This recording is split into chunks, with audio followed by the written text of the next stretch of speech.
Hello लोगोफोर, नोंथांमोननि गेजेराव आरोबाव मोनसे गोदान मिउजिक भिडिअनि आपडेट लानानै फैलायबाय। नोंथांमोना नैबे गोदान मिउजिक भिडिअखौ नोंथांमोना दासिमबो नायाखै, अब्ला नोंथांमोना आंनि नैबे भिडिअनि गेजेरजों नायनानै लानो हागोन। बेखायनो नोंथांमोना नैबे भिडिअखौ जागायनायनिफ्राय जोबजासिम नायनो नांगोन।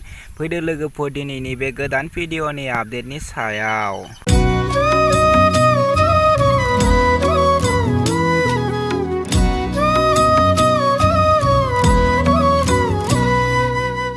दिनैनि बे गोदान मिउजिक भिडिअनि आपडेटनि टाइटेलानो जादों बाबु बिमा आरो नानि बिफा।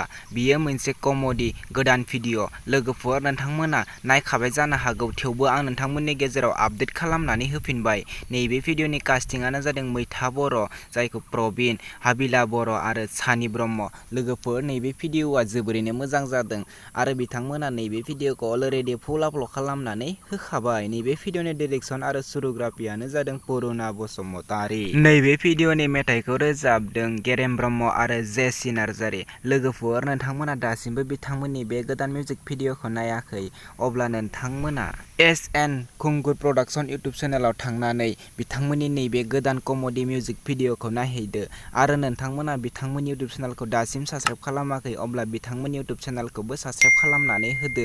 बिदिब्ला लोगोफोर, दिनैनि नैबे गोदान भिडिअनि गुसुं आपडेटआ बेखिनियानोसै।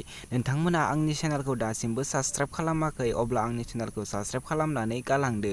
बेफोरबायदि गोदान भिडिअनि आपडेट नोंथांमोना बयनिख्रुइबो सिगांसिन मोननो थाखै।